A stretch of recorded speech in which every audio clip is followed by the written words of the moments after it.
तुम्हारा अन्नदाता। पग पग पर है संग तुम्हारे अन्नदाता। लहू किसानों का बन के पसीना सींचता है धरती का सीना। मेहनत का तेरी हक दिलवाने, नई तकनीक नई खोज बताने। पशुधन को गुणवान बनाना, पौध सुरक्षा को सिखलाना, खेती के सब गुर समझाने, भारत का सरताज बनाने। आठों पहर है संग तुम्हारे अन्नदाता अन्नदाता।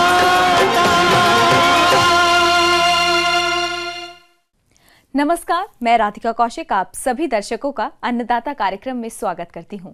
हर रोज की तरह कार्यक्रम में लेकर आई हूं खेती बाड़ी से जुड़ी बहुत सी लाभकारी जानकारियां। तो चलिए सबसे पहले देखते हैं क्या है विशेष आज के कार्यक्रम में। अरहर की फसल में फली मक्खी और फली बेधक का समेकित नियंत्रण।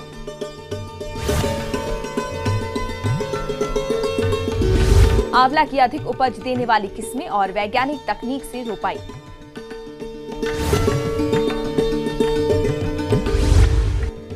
दुधारू पशुओं में परजीवियों की समस्या और समाधान।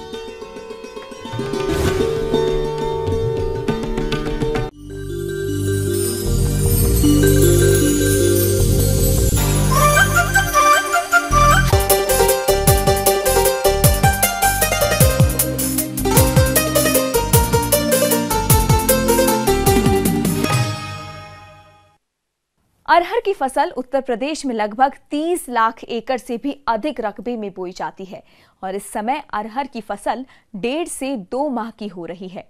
तो जैसा कि इस फसल से मिलने वाले उत्पादन में फली मक्खी और फली बेधक सबसे बड़ी बाधा बनते हैं, जिनके नियंत्रण के लिए कई उपायों को अपनाने की जरूरत होती है, जिसे समन्वित कीट नियंत्रण कहते हैं। और इस पर चर्चा करने के लिए हमारे बीच उपस्थित हैं भारतीय दलहन अनुसंधान संस्थान के वैज्ञानिक डॉक्टर सूर्यानंद।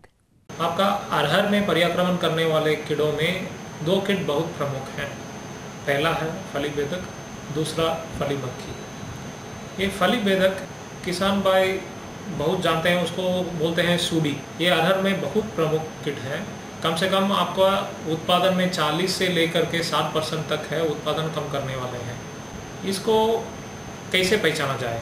सूडी है, पहले अंडी देती है, वो अरहर की फूलों और पत्तियों के नीचे है। वो अंडी से है सूडी निकलता है। कम से कम 15 से लेकर के 20 दिन तक सूडी जिंदा रहता है। एक सूडी उनका जीव पे कम से कम 4 से 5 फलियों को खा सकता है। ये सूडी है, हरी रंग में होती है या ब्राउन रंग में होती है।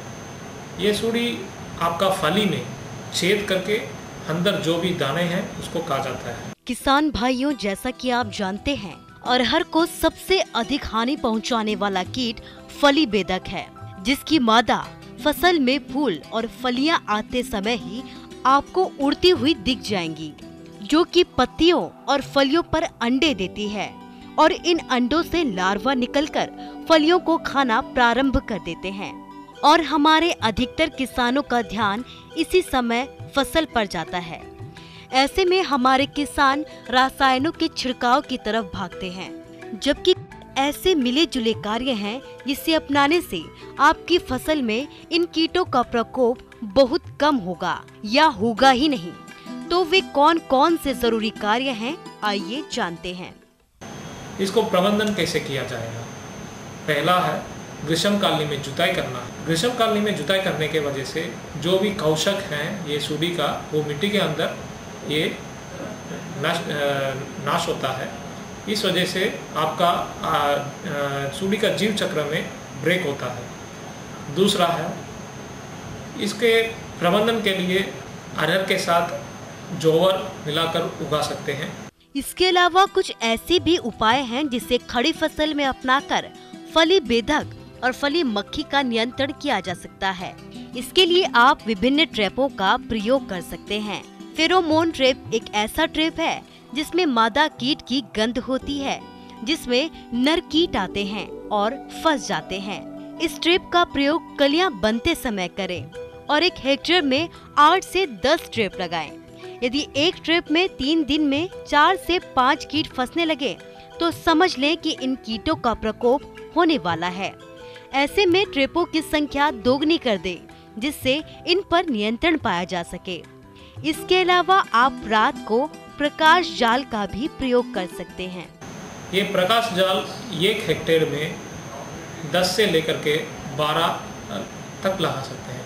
प्रकाश जाल आपको शाम को 6 बजे के बाद लगाना है, 1 घंटे तक लगा सकते हैं। उससे नर पतंगा का और मादा पतंगा का आपका खेत में पर्याक्रमण है तो वो आ जाएगा। लगातार 3 दिन में 3 तितलियां मिल रही है तो आपका कीटनाशनी का प्रयोग करना है, क्योंकि आपका खेत में ये फली बेधक का नुकसान आगे 15 दिन के अंदर आने वाली है। ये इंडिकेशन है। फली छेदक के लिए पहले आप किसी जैविक कीटनाशी जैसे नीम का शत या NPV का प्रयोग करें। यदि ये जैविक कीटनाशी उपलब्ध न हो पाए तभी रासायनों का छिड़काव करें। यदि आप रासायनों से फली बेधक और फली मक्खी का नियंत्रण करना चाहते हैं तो कौन कौन से रासायनों का प्रयोग करेंगे, आइए ये जानते हैं। इसको क्या कीटनाशनी प्रयोग कर सकते हैं? एक फली बेधक के लिए रिसेंटली नया दवाई है, एक इंडाक्साकार्ब नाम से है, इंडाक्साकार्ब 14.5 SC। इसको 0.3 ml 0.3 ml प्रति लीटर पानी में, मान लीजिए 10 लीटर पानी के लिए 3 ml मिलाकर छिड़काव करने से अच्छे से प्रबंधन होता है। इसके अलावा एक और दवाई है इमामेक्टिन बेंजोएट 5। इसका 10 लीटर पानी में 2 ग्राम डालना पड़ेगा, मिलाकर छिड़काव करने में अच्छे से प्रबंधन हो जाता है। इसके अलावा है दूसरा कीट है फली मक्खी। ये फली मक्खी पूरे उत्तर प्रदेश क्षेत्र में बहुत नुकसान करने वाली कीट है। इसको नुकसान कब से शुरू हो रहे हैं आप देख रहे हैं तो चियाँ बोलते हैं, फली का छोटे पर्व है, वो चियाँ शुरू होने के समय से फली काटने तक है इसका नुकसान आ जाती है। दिसंबर से लेकर फरवरी महीने तक आ जाता है। ये खेत में निगरानी किसान लोग करने के समय है। चमकदार मक्खी देखा होगा, बहुत छोटी सी है, हमारा घर वाले मक्खी से 10 गुना कम होते हैं इसका साइज है। ऐसे चमकदार फली मक्खी आप खेत में देख रहे हैं तो चियाँ शुरू होने से हर 15 दिन आप कीटनाशनी प्रयोग करना है। इसका प्रबंधन करने के लिए 2 दवाई हैं। एक इमिडाक्लोप्रिड 17.5 SL, वो प्रति 10 लीटर में 2 ml मिलाना है, उसके साथ गुड़ 100 ग्राम मिलाना है, मिलाकर छिड़काव करने में अच्छे से प्रबंधन हो जाएगा। इसके अलावा थायामिथाक्सम 25 WG, ये 3 ml प्रति 10 लीटर पानी में मिलाकर उसी के साथ 100 ग्राम गुड़ है मिलाकर छिड़काव करना है। इससे आपका फली मक्खी अच्छा प्रबंधन कर जाएगा। ये थी कुछ उपयोगी जानकारियां। अब लेते हैं एक छोटा सा ब्रेक, जल्द लौटेंगे और कार्यक्रम में आगे हैं महत्वपूर्ण जानकारियां। बने रहिए हमारे साथ।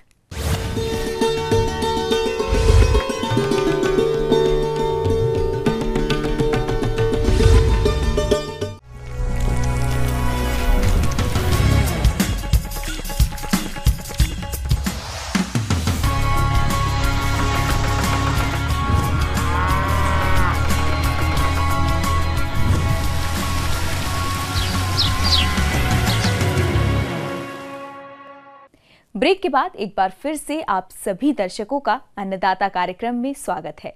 बढ़ते हैं अगली प्रस्तुति की ओर।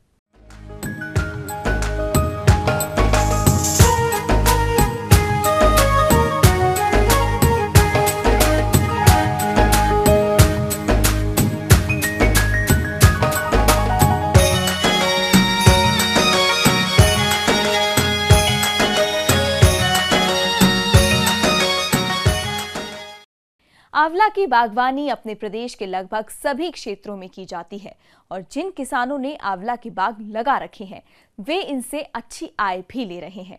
और इसी लाभ को देखते हुए जो किसान भाई आंवला का नया बाग लगाना चाहते हैं, वे इसके लिए कौन कौन सी किस्मों का चयन करें तथा किस प्रकार से करें आंवला के पौधों का रोपण, इस बारे में उचित सुझाव दे रहे हैं बागवानी विशेषज्ञ NK गुप्ता।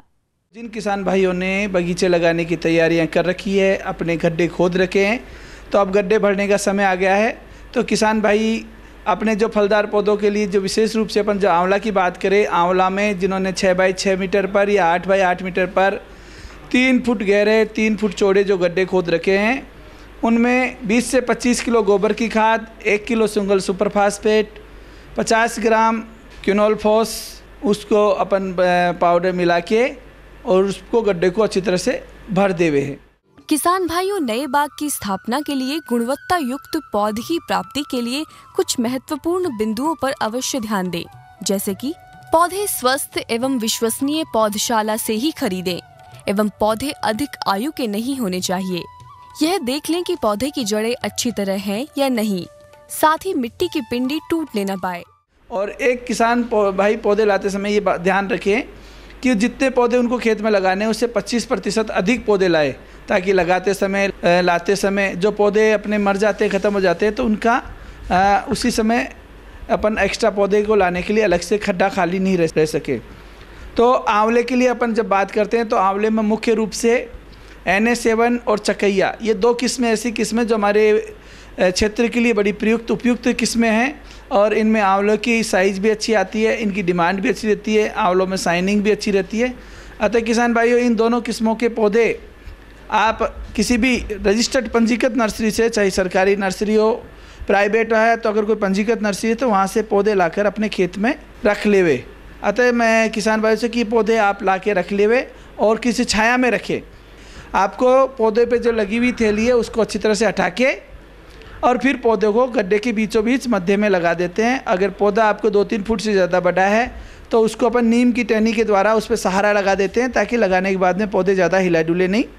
पौधे शाम को 4 बजे पश्चात लगाए, लगाने के पश्चात तुरंत सिंचाई करें। सिंचाई करने के पश्चात उसमें पानी की व्यवस्था पूरी रखें जब तक पौधे की नई पत्तियां नहीं फूटे।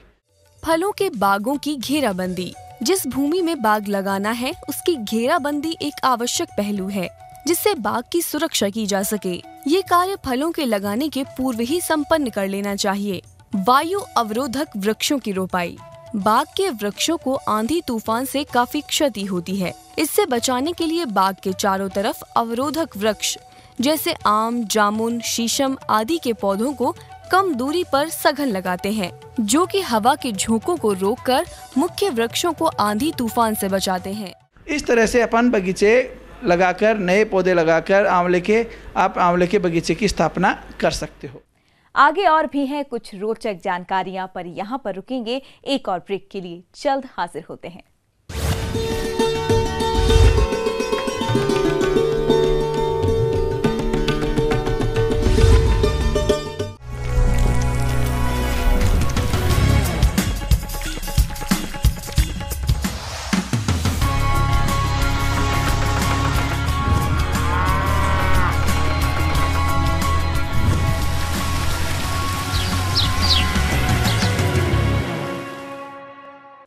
ब्रेक के बाद आप सभी दर्शकों का स्वागत है। चलिए अब रुक करते हैं अगली कड़ी की ओर।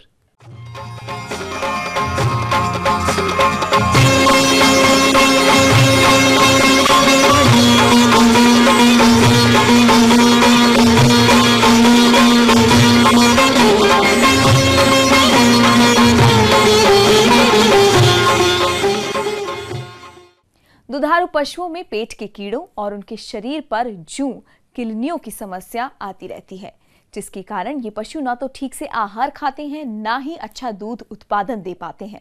यही नहीं, इनमें तमाम तरह की बीमारियां भी आने लगती हैं। ऐसी समस्याओं से बचने के लिए पशुओं की देखरेख कैसे करें, जानते हैं CSA जिला कानपुर के पशु विशेषज्ञ डॉक्टर रामजी गुप्ता से। तो पहले हम लोग आंतरिक कीड़ों पर बात कर लेते हैं, फिर बाह्य की बात की जाती है। आंतरिक कीड़ों में किसान भाइयों, जैसा कि आप जानते हैं कि इनमें केचुआ, लीवर फ्लूक, गोल कृमि, फीता कृमि, हुकवर्म, इस तरह के सारे जो है कृमि रहते हैं। चूँकि जैसे हम लोग जो भोजन करते हैं उसमें अच्छी तरह से उनकी साफ़ सफाई कर ली जाती है, किंतु जानवरों के चारे में इस तरह का कोई समावेश नहीं हो पाता है। इसके लिए होता क्या है, इसकी वजह से कि उनके जानवरों में कृमि की मात्रा बढ़ जाती है। जो कृमि हैं ये क्या करते हैं कि ये हमारे पशुओं के शरीर में बने रहते हैं और उनके रक्त से अपना आहार प्राप्त करते रहते हैं। धीरे धीरे होता क्या है कि पशु खाता तो बहुत है लेकिन उसके शरीर में कुछ नहीं लगता है, पशु कमज़ोर होता जाता है और दूध उत्पादन की क्षमता उसकी गिरने लगती है। इसके अतिरिक्त किसान भाइयों एक बड़ा लक्षण ये देखा जाता है कि यदि जानवर के आँख से आंसू आ रहा है या कीचड़ निकल रहा है तो ऐसी दशा में हमको सावधान हो जाना चाहिए कि लग रहा है कि आंतरिक कीड़ों ने इसके पेट पे आक्रमण कर दिया है। इसके अतिरिक्त जैसे पतला गोबर कर देना, इस तरह के भी कई लक्षण आते हैं। अगर आपको बहुत ज़्यादा पुष्टि चाहिए तो जाहिर सी बात है कि आप थोड़ा सा गोबर एक माचिस डिब्बी में लेकर के अपने निकट के पशु चिकित्सालय पर चले जाएं और वहाँ पशु चिकित्सक साहब से अनुरोध करके आप उस गोबर का माइक्रोस्कोपिक एग्जामिन करा सकते हैं। माइक्रोस्कोपिक परीक्षण के दौरान यह पता चल जाएगा कि किस तरह के कीड़े वास्तव में इसके पेट में व्याप्त हो गए हैं और उसके अकॉर्डिंग उसको दवा दी जा रही है। किसान भाइयों, जो दवा देने की बात करते हैं तो 4 तरह की दवाई आती हैं। एक हमारी पिपराजिन है, नीलवर्म है, पेनाक्योर है और एल्बेंडाजॉल है। ये 4 दवाएं हैं। चारों दवाएं अलग अलग परजीवियों के लिए रहती हैं और इनके देने का तरीका ये रहता है कि प्रत्येक 6 माह के अंतर पर आपको देना है और देने के बाद आपको हर एक दवा इस छमाही, दूसरी दवा दूसरी छमाही, तीसरी दवा तीसरी छमाही, मतलब हर 6 माह पर हर दवा बदल करके देनी है। और यहाँ पर एक चीज़ ध्यान रखने योग्य ये है कि इसको सुबह के समय देना है जब आप जानवर को कोई चारा पानी न किए हों। इसके खिलाने के पश्चात हो सकता है कि कुछ समय के लिए जानवर बेचैन महसूस हो, तो उसमें बहुत ज़्यादा चिंता करने की ज़रूरत नहीं है। थोड़ी देर बाद ये अपने आप अपने को अडाप्ट कर लेगा और ये सारी समस्याएं समाप्त हो जाएंगी। किसान भाइयों, इसके अतिरिक्त एक आइवरमेक्टिन करके आता है, तो ये इंजेक्शन होता है और इससे हमारे दोनों तरह के परजीवी क्योर हो जाते हैं, चाहे वो आंतरिक हो और चाहे वो बाह्य परजीवी हों। किसान भाइयों, देखा ये जाता है कि जब कभी भी ये परजीवी जो आंतरिक होते हैं इनका आक्रमण बहुत तीव्र अवस्था में हो जाता है तो ऐसे में हमारे जानवरों को खूनी पेशाब आने लगता है, या आप ये कह सकते हैं कि पेशाब का रंग थोड़ा अलग हो जाता है और उससे भी ये पता चलता है कि कीड़ों का आक्रमण हो चुका है।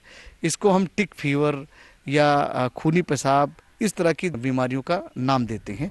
लेकिन यदि हम समय समय पर उनको पूरी तरह से पेट के कीड़े मारने की दवा देते रहे तो ये सारी समस्या नहीं आती हैं। अब हम लोग बात कर लेते हैं बाह्य परजीवी की। किसान भाइयों, जैसा कि आप जानते हैं बाह्य परजीवी शरीर के ऊपरी हिस्से में रहते हैं और जाता है कि जो हमारे संकर नस्ल के पशु हैं ये बहुत ज़्यादा इससे ग्रस्त रहते हैं।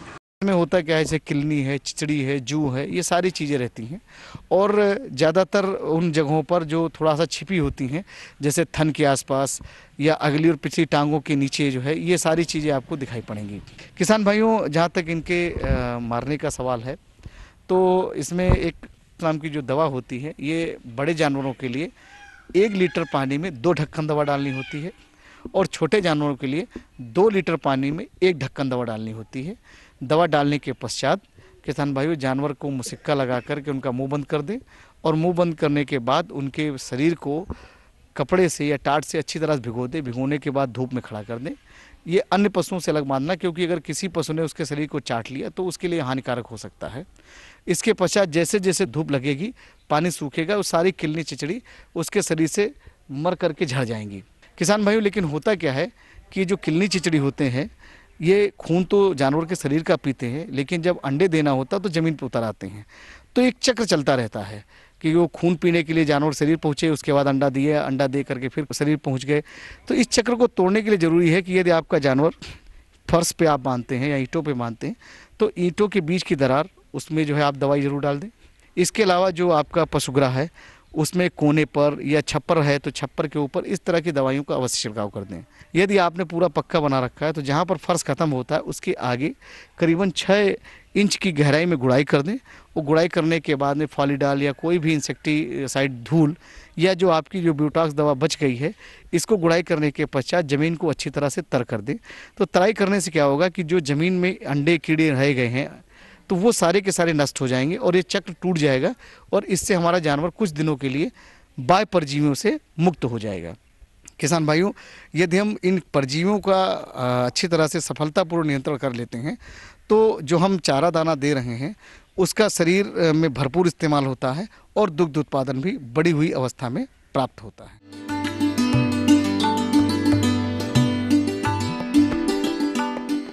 जॉन डियर अन्नदाता हेल्पलाइन निशुल्क फोन संपर्क सेवा के माध्यम से आपके द्वारा पूछे गए प्रश्नों में से 1 या 2 महत्वपूर्ण प्रश्नों को हम अपने कार्यक्रम में शामिल करते हैं। इसी के तहत आज का चयनित प्रश्न और उसका जवाब इस प्रकार है। अन्नदाता निशुल्क फोन संपर्क सेवा के माध्यम से पूछे गए प्रश्नों में से आज हमने जिस प्रश्न को कार्यक्रम में शामिल किया है उसे पूछा है ग्राम कठियारी, जिला मऊ के कृषक मुकेश शाही ने। यह पान बरेजा में लगने वाले कीट व रोगों के नियंत्रण के बारे में जानकारी चाहते हैं। तो मुकेश शाही जी, आपकी जानकारी हेतु प्रस्तुत है कार्यक्रम का यह अंश। ये पान का ऐसा समय है पान की खेती करने वाले किसानों के लिए जहां इनके पौधशाला का प्रबंधन बहुत ही आवश्यक होता है। एक आध महीना पहले बरसात की शुरुआत में वो अपनी पुरानी बेलों में से ऊपर के 2-3 मीटर तोड़कर नई बेलों के रूप में, नई पौधशाला के रूप में उन्होंने लगा दिया होगा। पुरानी बेल जो नीचे दबा दिया जाता है उससे नई लटर निकलती है। बारिश होने के साथ ही, बारिश की शुरुआत के साथ ही उसमें से बेल बड़ी तेज़ी से ऊपर आती है। पुरानी बेलों के जितने भी पौधशाला में पुरानी बेलों के लटर नीचे से निकलते हैं उनमें 2-3 रोग प्रमुख रूप से आ जाते हैं। पहली बात कि पदगलन, मिट्टी जनित रोग है ये मिट्टी से पैदा होता है। उनके जड़ और जो तना, इन दोनों के संधि स्थल के पास से पहले दाग आती है, फिर वहाँ से गलन होती है, पूरी पौधशाला बर्बाद हो जाती है। दूसरी कि जितने तने निकलते हैं, जितने बेल निकलते हैं, उस पे जो नए पत्ते आते हैं उन या पुराने पत्ते होते हैं, उन पत्तों पर छोटे छोटे भूरे रंग के दाग धब्बा आ जाते हैं और फिर उसके बाद वो सूख कर गिर जाते हैं। अगर वो बच भी जाते हैं और उन्हें तोड़कर अगर बाजार में भेजा जाता है तो उसकी कोई मूल्य नहीं होती है। तीसरी कि उनकी सीमांत झुलसन की प्रभाव होती है। पत्तों के किनारे किनारे पत्तियां सूखने जैसी लगती है, भूरे रंग की हो जाती है और वो झुलसा हुआ प्रतीत होता है जिसका कोई बाजार भाव नहीं होता है। चौथे कि इनके तनों पर, बेलों पर छोटे छोटे काले भूरे रंग के पहले दाग होते हैं, फिर उसके बाद वहाँ से तना सूखता है। यह क्रमशः फाइटोप्थोरा, जेंथोमोनस और कोलिटोट्राइकम नाम के जीवाणु और फफूंदों के कारण होता है। किसान भाइयों, अभी आपने बरसात के मौसम में पान की फसल में लगने वाले रोग और उनके लक्षण के बारे में जाना। इन रोगों की रोकथाम के लिए आप कौन कौन से उपायों को अपनाएं, आइए जानते हैं। किसान बंधु, इस समय जो भी अपने पौधशाला का प्रबंधन करते हैं वह अगर रासायनिक उपचार करना चाहते हैं तो कॉपर ऑक्सीक्लोराइड नाम की जो दवा उपलब्ध है बाजार में, जो ब्लाइटॉक्स 50, ब्लू कॉपर और बहुत सारे अन्य नामों से उपलब्ध है, यह 3 ग्राम प्रति लीटर पानी में घोल बना लें। अपने पूरे बेलों पर छिड़काव करें, खासकर नीचे से 2-3 मीटर 2-3 फीट की ऊंचाई तक उन बेलों के जड़ के संधि स्थल तक उस पर मोटी छिड़काव करें। किसान बंधु, यह 15-20 दिन के बाद दोहराने से 15-20 दिन के अंतराल पर दोहराएं, तिहराएं। आप जब तक पूर्ण नियंत्रण नहीं होता है इसका बार बार प्रयोग करें। ये जैविक उपचार करने वालों के लिए सलाह है कि वो सबसे पहले अपनी मिट्टी में नीम और सरसों की खली में ट्राइकोडर्मा मिलाकर और उसमें निश्चित रूप से प्रति कट्ठा के लिए 500 ग्राम ट्राइकोडर्मा आप नीम की खली 20 से 25 किलो नीम की खली और सरसों की खली में मिलाकर मिट्टी में इसका व्यवहार करें। यह मिट्टी जनित रोगों की रोकथाम के लिए काफ़ी है। इसके अलावा झुलसा रोग की रोकथाम के लिए आप स्ट्रेप्टोसाइक्लिन दवा 1 ग्राम का प्रति लीटर 10 लीटर पानी में घोल बनाकर छिड़काव करें। साथ ही छिड़काव करने से पहले रोग ग्रसित पत्तियों एवं शाखाओं को तोड़कर नष्ट कर दें एवं रोग की उग्रता दिखने पर इसी दवा का छिड़काव 15 दिन के अंतराल पर दोबारा कर दें। किसान बंधु, फिर इसके साथ ही हमें ये देखना है कि हमें इस समय कुछ कीट व्याधि का भी प्रकोप होता है। माहू, लाल मकड़ी, सफ़ेद मक्खियाँ जितने आम और अन्य पौधशालाओं से निकलकर उनके पेड़ों से उतरकर ज़मीन से इस पे बेल पे चढ़ जाती है, ये रस चूसती है। माहू काफ़ी नुकसान करता है। ये सारे अपने बेलों पे वो पत्तियों में और तनों पर डंक चुभ होकर उनका रस चूसती है, जिसके कारण आपकी उत्पाद और आपकी पौधशाला नुकसान होने लगती है।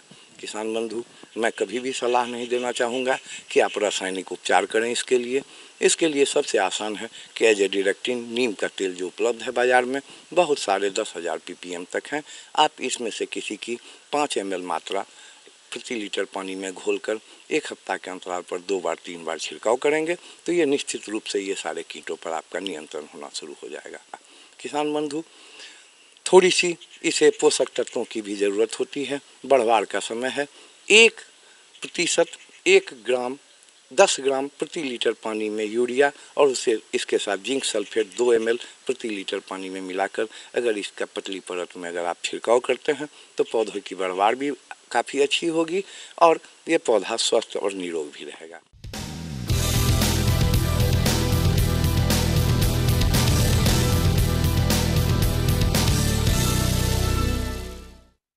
राज्य की विभिन्न मंडियों में कृषि उत्पादों के चढ़ते उतरते बाजार भाव की संक्षिप्त जानकारी इस प्रकार है।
हम ये उम्मीद करते हैं कि आज का कार्यक्रम आप सभी दर्शकों के लिए उपयोगी रहा होगा। किसान भाइयों, अन्नदाता आपकी सेवा के लिए संकल्परत है। कृषि संबंधित समस्याओं एवं सुझावों के लिए आप हमें इस पते पर संपर्क कर सकते हैं।